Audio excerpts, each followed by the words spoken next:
Last time we interviewed and we talked about Bernanke, you talked about him being a destroyer of money and a destroyer of wealth and an economic criminal. And I can't get past what he's doing to the United States with these policies, Marcus. He's debasing the currency. And it reminds you of Weimar Germany. When you talked to me about hyperinflation, there was a family that wanted to sell their house just to get out of the country and get a fresh start in the United States. And by the time they got to the port with their money, it wouldn't get them across the sea. And then it wasn't even enough for a bus ticket. So as you're going through that massive hyperinflation, I guess I'm just saying, how bad is it what this man is doing to this country or the direction he's taking us? That's my question for you. Well, basically, we had monetary policies in the United States in the last 10 years under Mr. Greenspan and Mr. Bernanke that focused on core inflation rate and totally, I have to repeat, totally overlooked very strong credit growth and the creation of a credit bubble. I just got today a blog where a man writes that he bought in Arizona a house worth $740,000 with a $40,000 deposit. And he's not the only one. There were millions of people doing that. And that the Federal Reserve and the authorities, the banking authorities, could overlook these conditions is beyond my understanding. And for that, Fed deserves, obviously, to be blamed. Now, I'm aware that some people say Mr. Bernanke handled the crisis well, but I mean, in what context?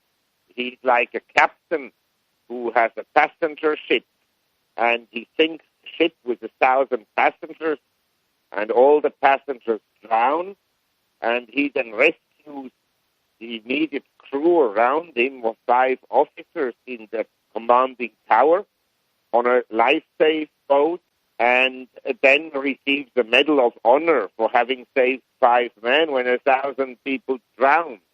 How bad will this be for the United States as you see a currency debauched, even if the dollar isn't destroyed, if it's significantly devalued over time?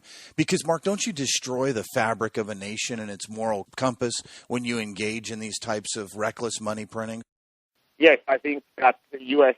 society has moved from a society of thrift and hard work and from being conservative in their financial matters in the last 150 years until about the 1970s into a society where it has become the norm to borrow money and to speculate, and where the speculation through the zero interest rate policy by the Federal Reserve is actually being increased and supported and encouraged.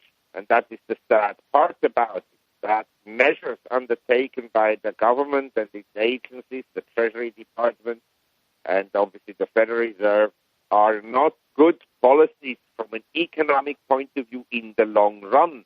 They're just a quick fix at the present time, and that's why I'm very, very negative both about society in the United States and the economy in the long run.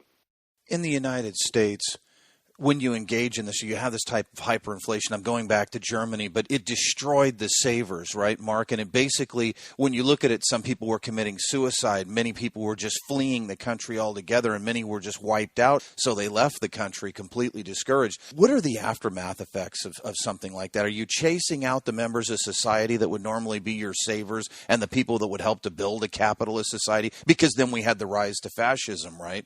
Yes, basically you discourage people from saving and you encourage them to speculate, and most are not very apt at speculating, and then they lose money or their wages go up less than the cost of living. In other words, in real terms, wages go down.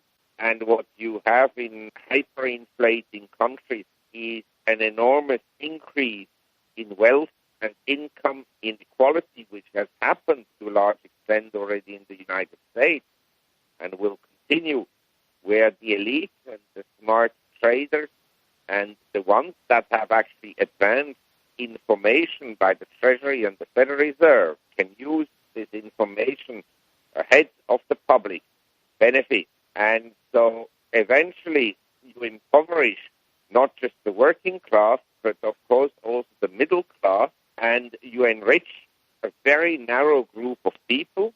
And when things really go bad, this a very small group of people, the elites, then just leave the country and leave the mess behind. And that is what happened in most hyperinflation periods. It just favors big speculators at the expense of the population at large. There's been a lot of heat on the government for Goldman Sachs ties into the government, and you talked about the elites and basically them taking advantage of the country and then leaving.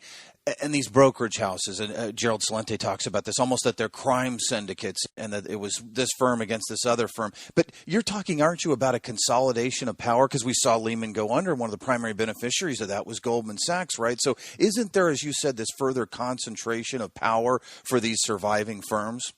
Well, usually in societies, when you look at the cycle towards the end of a civilization or society, the system becomes extremely corrupt, and there is a very close connection between government and the business elite, and at the end, you actually don't know for sure who runs who. The government runs the business, or business runs the government, and that then leads to huge conflicts of interest and also to injustices. Well, thank you so much for joining us, Mark. It's my pleasure. Thank you, sir. Okay, bye-bye. Thank you. Thank you for joining us at KingWorldNews.com. Remember to tune in next week for another great show where we will have Bob Prechter from Elliott Wave International, Peter Schiff from Euro Pacific Capital, and Jeff Burns, CEO of Pan American Silver. Also remember to go to our Gold Plus page for exclusive weekly interviews with Ted Butler and GATA, and the business page for Barry Ritholtz, author of Bailout Nation.